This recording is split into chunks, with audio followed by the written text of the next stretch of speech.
Welcome to the Sportscast, May 31st, 2022. If you haven't yet, please subscribe in all our channels, YouTube, Twitch.tv, Twitter, and Apple Podcasts. Also on Facebook.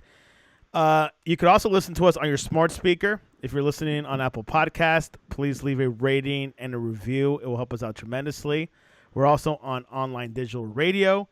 And you can also visit our website, thesportscast.net, for the latest and greatest. And also our app, the Sportscast for iOS. Wow, what a weekend in sports. A lot going on. NBA, Eastern Conference, Finals, the Champions League finale was also this past weekend, which Real Madrid won 1-0. Also, the New York Rangers won last night in their pivotal Game 7, who they beat over the Hurricanes, now facing the Tampa Bay Lightning. And, of course, Game 7 of the Heat versus Celtics, which my Heat lost. It's okay. I kind of saw it coming. Anyways, join us all the way from Boston. He has COVID, but he's able to do the show. Ryan Christa, welcome back to the Sportscast. Santiago, I do have COVID, but I did make it back to my home city of Rochester. A little bit of an adventure, but back home and nestled in my isolated man cave here, and ready for a week of watching a lot of sports. Santiago, I'm preparing myself. So now the question is, how long will you isolate for? Well, according to standards, 5 days since since I tested positive, but I would say mildly symptomatic to asymptomatic. I just kind of got a little bit of congestion, but feeling pretty good. Hopefully my wife and son keep testing negative, so hopefully that stays the case, and we can get life back to normal hopefully next week. So that what happens when you go visit Fenway Park to watch the Red Sox. Yeah, Santiago, I got to live a lifelong dream. First time there. Well, I've been to Green Monster. Been to Fenway Park, but I got to sit on top of the Green Monster Friday night. I think it had to do a lot with the Celtics game Friday night, that the demand for tickets for Red Sox was pretty low, and we're able to find a deal for standing room only on Fenway, on the Green Monster, and then no one sat it, in the front row. So, we had seats that, people pay upwards, on a Friday.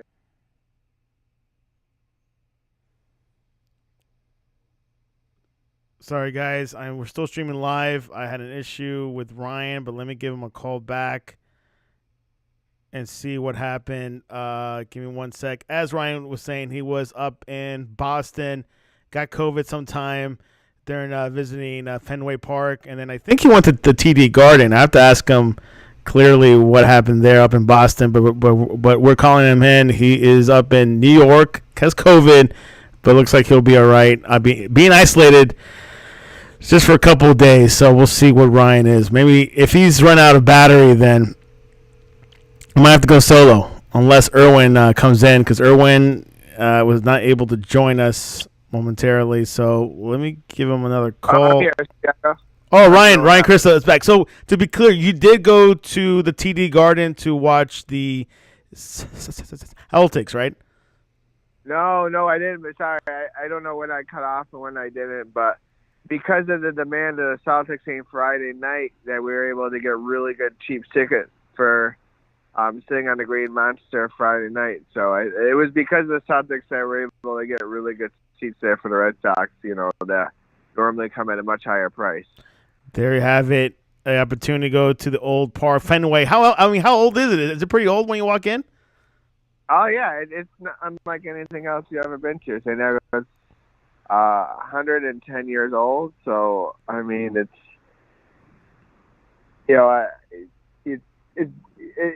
there's nothing else like it. I haven't been to Wrigley Field, which is, I'm assuming, a little similar, but there's really nothing you can do with making the stadium bigger, because it's literally landlocked by 5 streets. So it's just it's historical. It's walking down what was called Yawkey Way, which had a changed it to Jersey Street, which is basically like a street party before every Red Sox game. It's nothing like it, you really have to be there to see it. But it's a sight to behold. Boston was buzzing,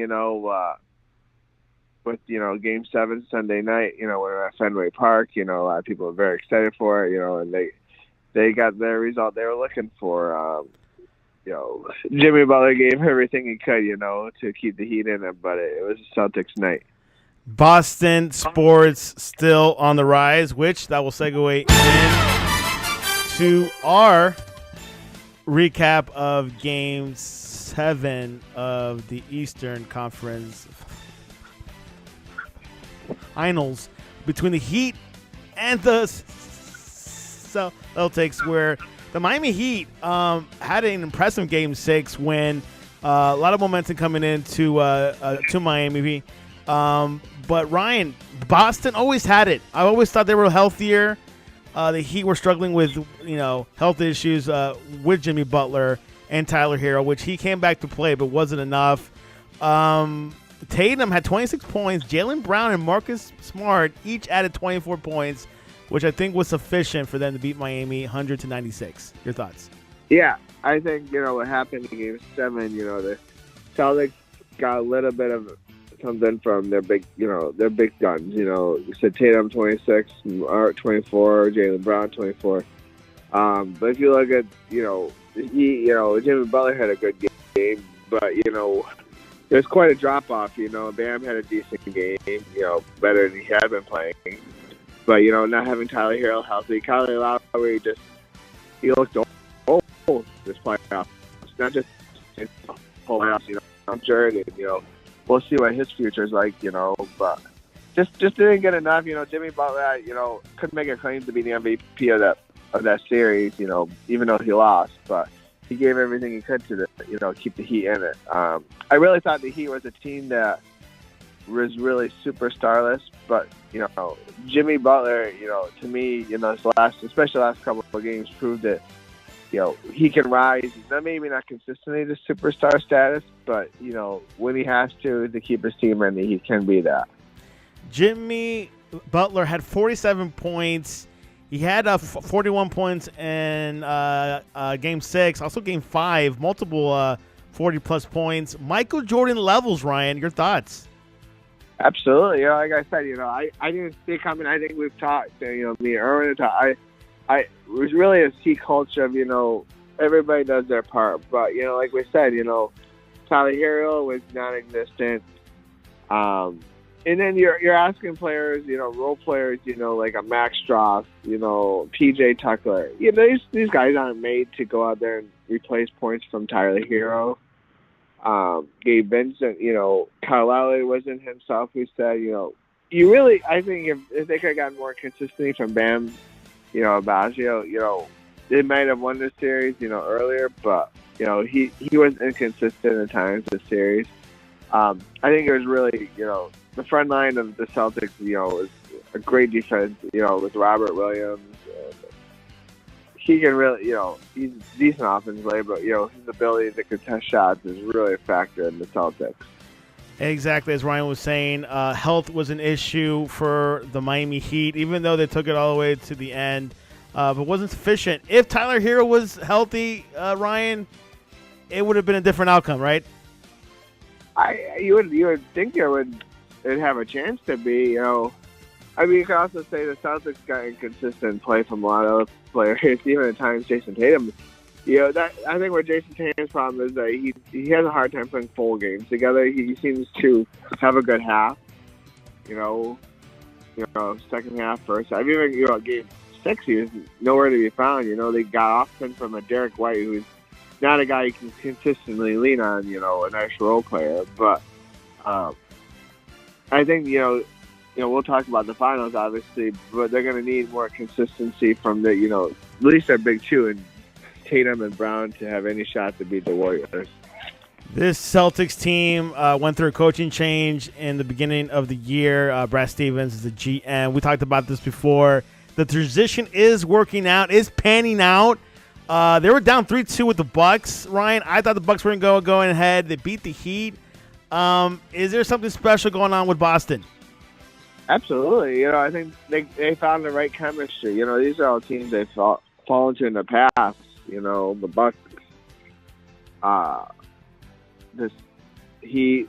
They kind of they ran through all the They ran through all the teams that have given them problems in the past. So was Brad Stevens a bad coach and better GM? I don't know.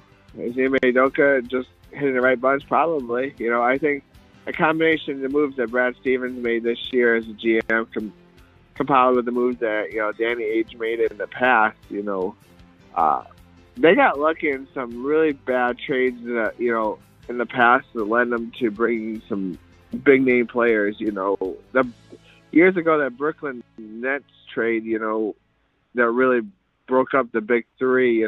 Sending Kevin Garnett over to Brooklyn, eventually led to the Celtics hitting rock bottom, but being able to grab the likes of the talents of Brown and Tatum and Marcus Smart. This team plays both ends of the ball, and really finding Father Time and Al Horford, most people laughed at, the contract they gave him to come. One last dance for him. Finally make it to the finals. Guy is, played a long time in the NBA, finally makes it, and really a key contributor at times for the Celtics team, to make it. It's really changed his game, to lengthen his career, maybe not physical player in the post, but, really finding that outside shot, but also being that good interior defender at the same time, That's what makes, they have long, lengthy wings up front, with Tatum and Brown and Smart. And then you got, good rim defenders and Robert Williams and Al Horford. This is a really solid team in the Celtics, and Ime Udoka seems to really be hitting the right buttons and getting the most out of his players. Like I said, I don't think Brad Stevens was not the problem as a coach, but sometimes you just need another coach to hit the right buttons. I don't think Mark Jackson is a bad coach, but Steve Kerr was able to hit the right buttons with Steph Curry and Klay Thompson years ago, and the rest is history. So maybe we're seeing a starting of a dynasty in Boston, with Ime Udoka and Tatum and Brown. So we'll see. It's Tatum, who has won the Eastern Conference MVP.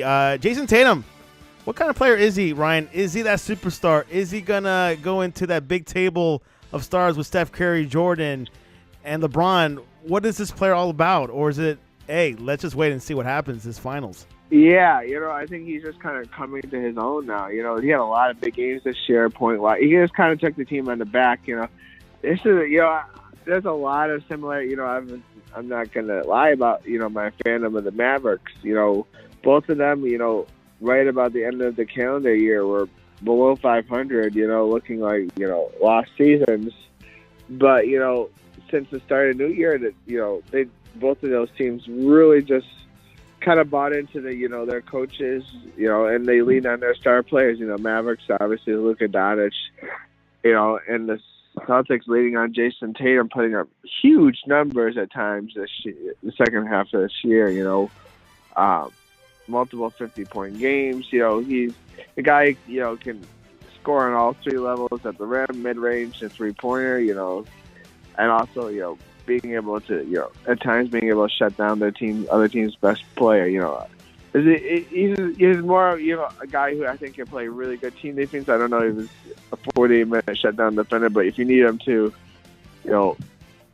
make things difficult for a guy, he can do that. So, Jayson Tatum, I think just finally this year is really coming, reaching his potential, and that's just, that's the credit to Ime Udoka kind of hitting the right buttons with him.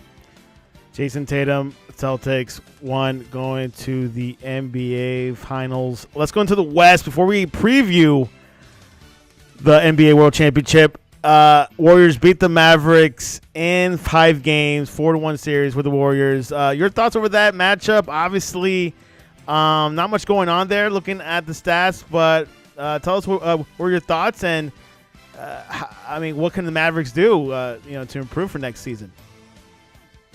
It's kind of simple, Santiago. The Warriors are deeper. The more weapons, and their weapons came to play.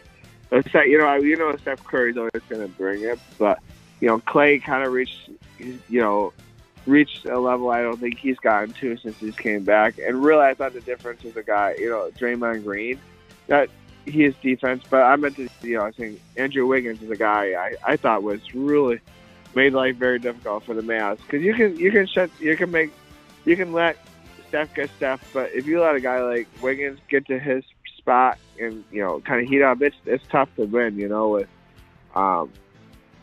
Indiana, once they get their into their system and they're flying around and then they're running, gunning, it's tough. I look at game 2, where the Mavericks came out.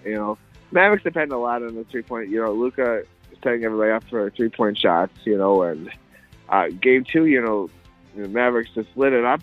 First half going up by 19 points, up 17 midway through the third, and then all of a sudden, you're hit by a storm. You just can't stop. Once they get going, and if they get going on offense, they get going on defense, and it's you just can't. It's hard, to describe in words. You just gotta see it, and it kind of brings you back to the days of the Warriors, even before Kevin Durant got there, when it was the Splash Brothers, and Steph and Clay playing off each other, Draymond, being that primary kind of distributor of the ball.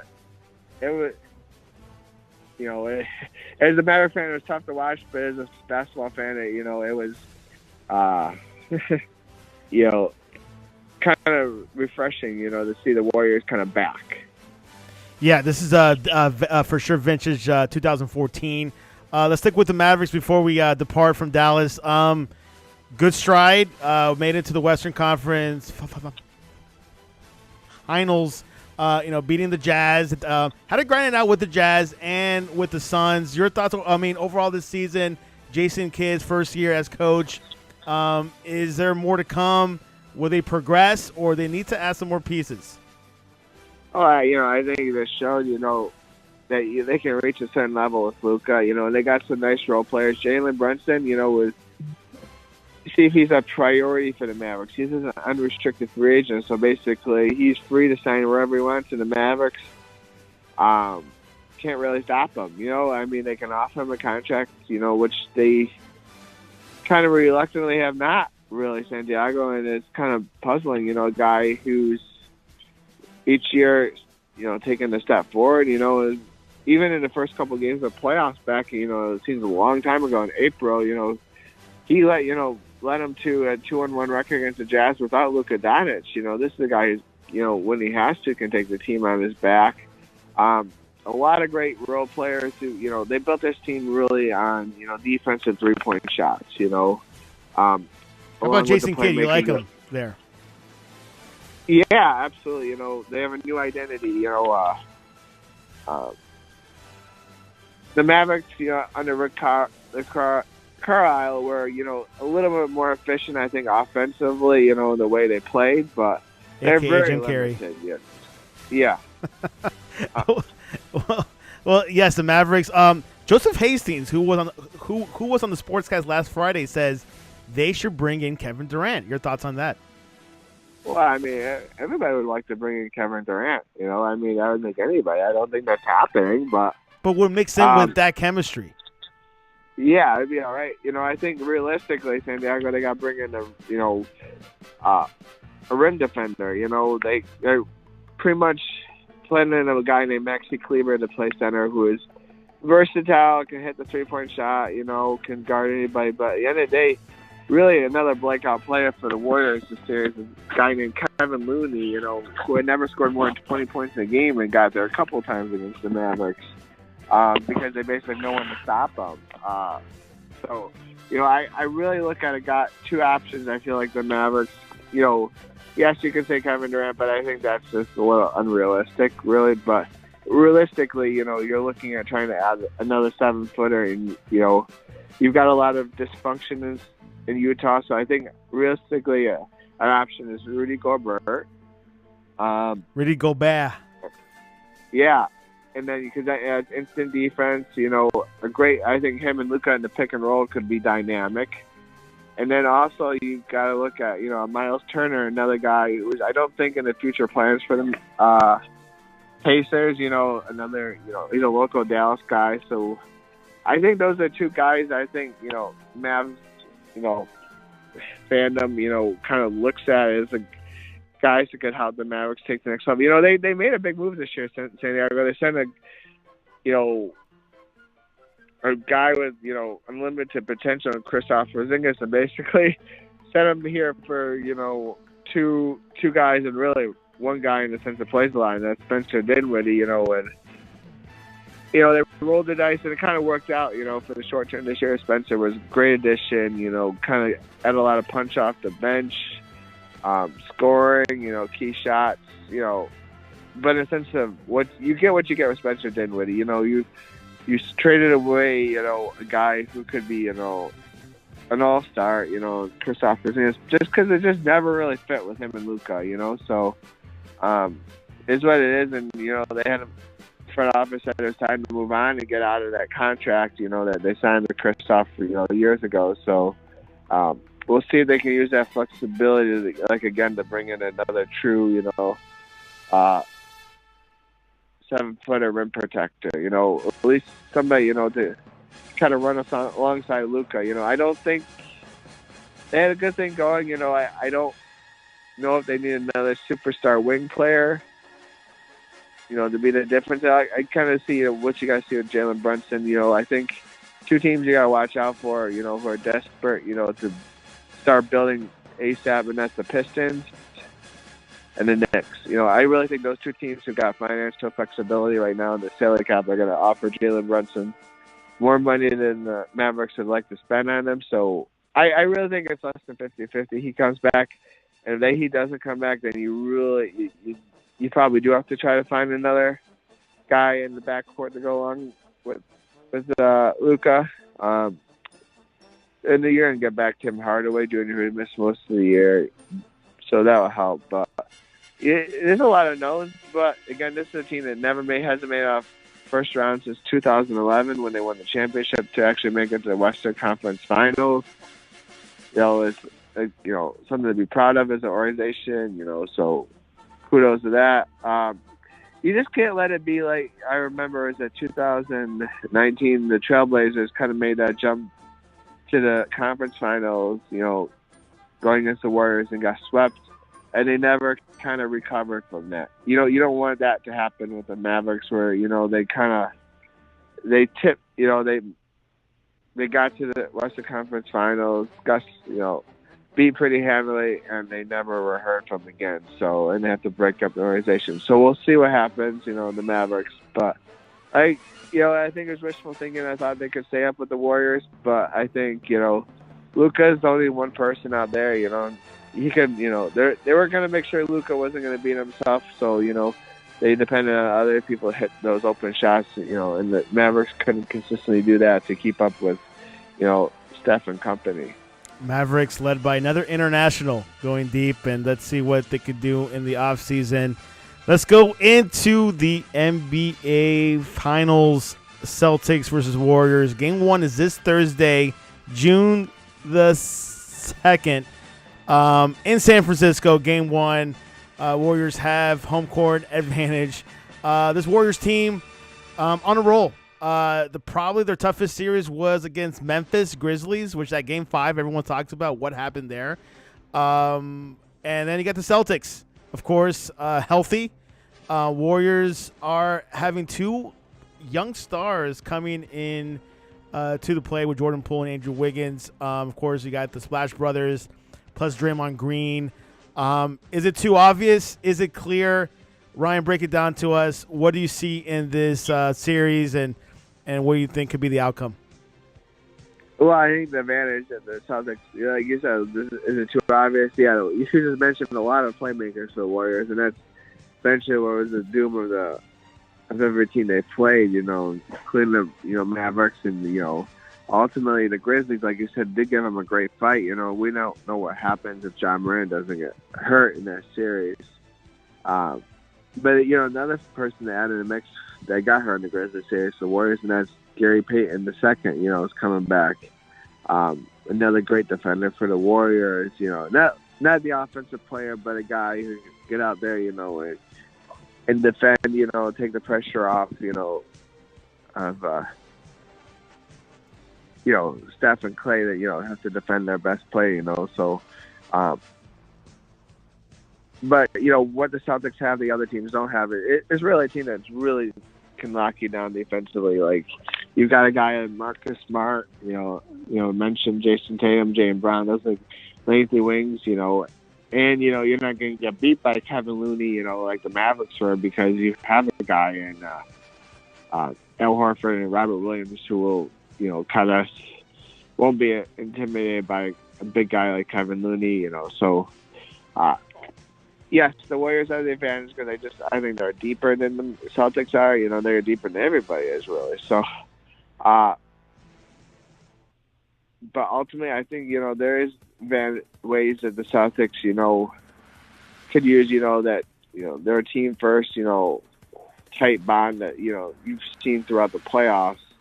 Use that, momentum, to make this a series, But it's different in the other states. I think there's less of a grind in the NBA Finals. Yes, you play a lot of games, but the games are such more spread out. You've got time to recover, and hopefully injuries and fatigue will play less of a factor in this series than the other ones. And that's ultimately probably why these games are so spread out compared to the rest of the NBA playoffs. Can the Celtics match up with the Warriors when it comes to shooting? Can they, kind of equalize with them? What are your thoughts on that? No, not particularly, but like I said, Jayson Tatum has the ability to go off. Jaylen Brown has the ability to go off. But on a night-to-night basis, no. I mean, like you said, if Steph Curry and Clay are killing you, usually Andrew Wiggins and Jordan Poole are killing you off. Wings and guard position. Just the abundance of riches that they produce, they've been patient with a guy like Jordan Poole, and while they were slumping last year, that guy got to play a lot of key minutes in games, and instead of you're wasting those games that year, they develop their players, like Gary Payton Jr., So that's just kind of a kudos to the Warriors organizations, not to waste anything, but to get better. And there's even guys like, even the game they lost in Game 4, you had their first-round pick, Kuminga out of Florida State. This is a guy who's ultimately, a unicorn kind of in the sense of can guard every position, kind of a mismatch, he's barely played in the playoffs, but he played in garbage time against the Mavericks and was unstoppable. So, just an abundance of riches the Warriors are building in San Francisco, for this year and to come it's going to be tough to stop them. And right in the present, like we're talking NBA Finals, you're going to need it. They're going to need Marcus Smart to be the defense player every game, for them to slow down Steph, and everybody's got to do their part. I think Robert Williams inside will, kind of give, Draymond some mismatch, especially defensively. But I think Draymond offensively will be able to take him off the dribble in the sense of enough to not to score himself, but to be able to distribute to others around him. So I think Draymond will definitely not be a guy is scoring, but also being that point forward, to get the offense rolling. But right. Can we fairly compare the Celtics team maybe to this Toronto team that beat the Warriors, maybe Tatum playing that Kawhi role, or you don't see a comparison there? Yes, you could see that. Obviously, injuries played a role in that. Kevin Durant wasn't healthy. I don't know if Tatum's at Kawhi's level. Kawhi was literally take a team on his back. Had finals experience before. That's the one thing too is most of his Warriors team, minus some of the younger players, have most of the key contributors for the Warriors have been there before, and that's none of the Celtics have been there. So yeah, we'll see what happens. I mean, it doesn't look good for the Celtics on paper, but don't rule out this team. This team has been kind of doubted all season, and just they've kept on scratching and crawling their way up, the Eastern Conference standings. In the playoffs, every time you think they're done, they just keep fighting. So you can't doubt out the Celtics team. You can't doubt them out. Of course, I don't personally think will be a sweep, but we'll find out a little bit later what Ryan thinks will be the series margin there. Ryan, Christa, random question: Will the NBA World Championship have a better atmosphere at the Chase Arena, or was Oracle always going to be the best? I think Oracle is special. Somebody was talking on the radio about that. Oracle is an older building. It was built close to, everybody was kind of closer to the floor. It's loud. It tended to be a little bit more louder. Chase is a nicer, arena is more spread out. It seems to be more of an elitist crowd there at times for the Warriors. Does that make sense? Who maybe aren't as involved, but in the playoffs they've been very loud. But yeah, there's something about those early years in the Oracle Arena. That place was rocking. But that's one thing though with the Warriors, why they're so tough at home though. When Steph starts saying those crazy 3-pointers, and he kind of feeds off that crowd, the energy. That's what makes the Warriors so tough at home, because he definitely feeds off the energy they have there. Well, there you have it. Celtics, Warriors. Let's go into predictions. Ryan, what is your series prediction? How much will the winner win, and who will be the winner? We're going to go the Warriors in 6. Warriors in 6. That's still a close series. Yeah, I think there'll be some games that come down to the wire that the Warriors will pull out. And the Celtics, to me, if the Celtics can steal one of the 2 games in San Francisco this week, it's going to be a big key in, making this a longer series. But, if the Warriors come out like they have, and win those first 2 games and, Golden State, I don't foresee it being a long series. But I think it's safe. I feel pretty safe saying the Warriors in 6. There you have it. I say Warriors at 6 is probably the safe bet. Last night, Rangers won Game 7. We're shifting towards hockey, Stanley Cup playoffs. They're going up against the Tampa Bay Lightning, who swept my Florida Panthers. Ryan, your thoughts over this matchup, and will it be closer than the Panthers series? Yeah, I think so. I mean, Rangers. My Pittsburgh Penguins, lost to the Rangers. First round is playoffs. So Penguins really, you're saying the Rangers are not supposed to be this deep? Well, they had a great regular season, but the Penguins got up 3-1 on them, and eventually lost 3 straight games to the Rangers.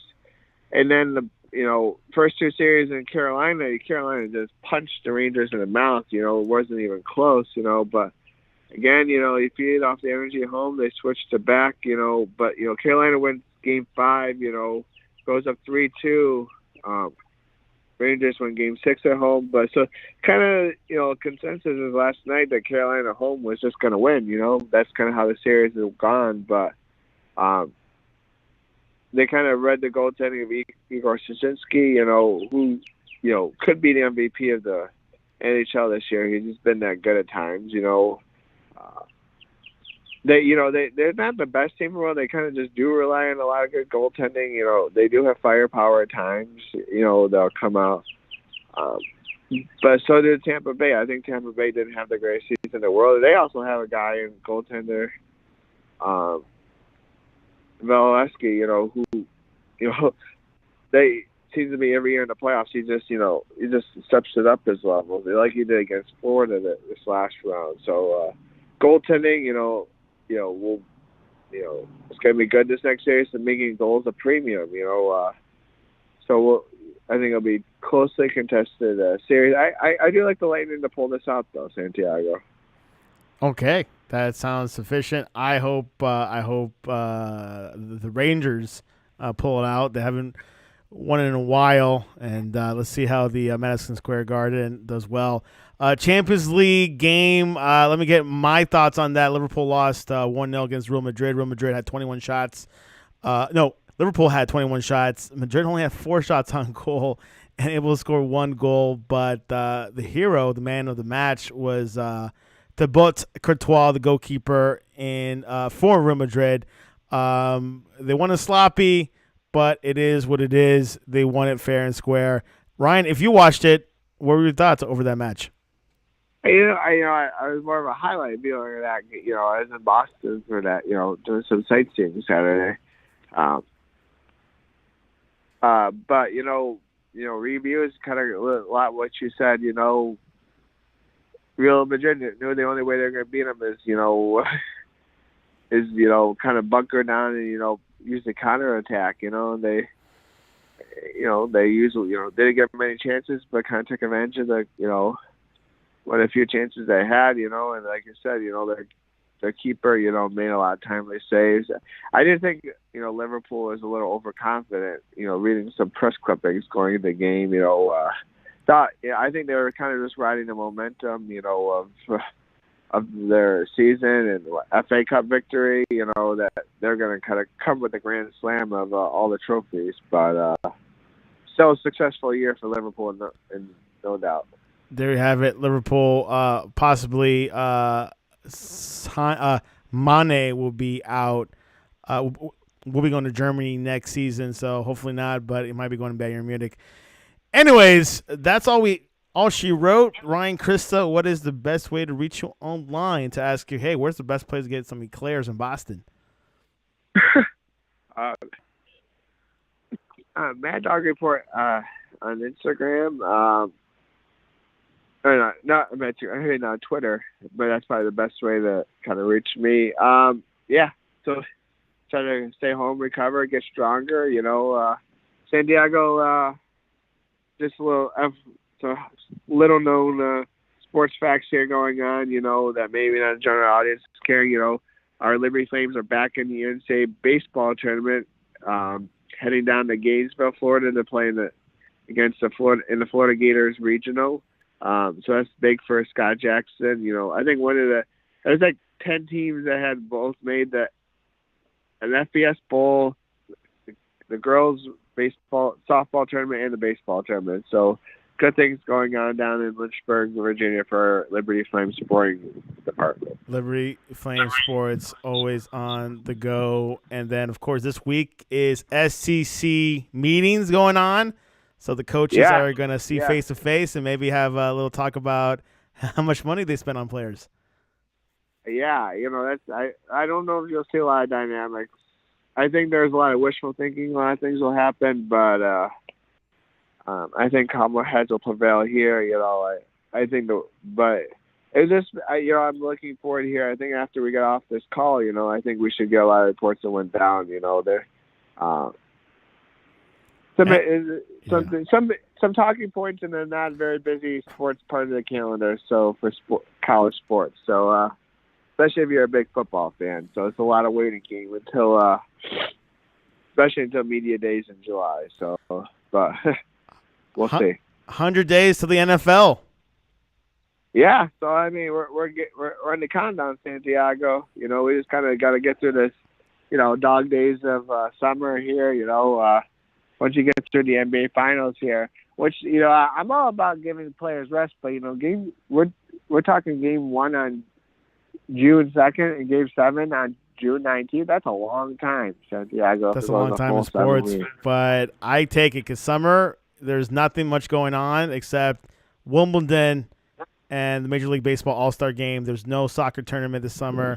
The World Cup is until November, so it's going to be a pretty much. That's it. Yeah. How's your Inter Miami team doing? Inter Miami is hanging in there. They had a streak going on. Fan base is not really doing well, to be honest, as usual. I guess maybe with the new stadium, it might change some things. But they are currently in 7th place, so in the playoff zone. So we'll see how that goes, and we'll see if Antonio Brown signs anywhere. He says he's not going to play anywhere. No, I don't think so. But yeah, going back, MLS is the one. It's got to be the longest sports season of any team in the North American sports, league. Where they start in March and then they don't end up until December. It's a grueling marathon, that's for sure. Exactly. All right, man. Sounds good. MLB, MLS. You can reach us at thesportscast.net, our website, or the Sportscast 1. The French Open is going on as well, so we'll see who wins between Nadal and Djokovic. That should be an exciting matchup. And, of course, Stanley Cup Finals, and then, of course, NBA Finals as well. So we'll see if the Warriors get their 4th championship or the Boston Celtics with their 18th or whatever championship, because I know they're in the teens somewhere. So we'll see what happens. Ryan, thanks for coming on. All right, no problem, Santiago. We'll talk soon. This was your update.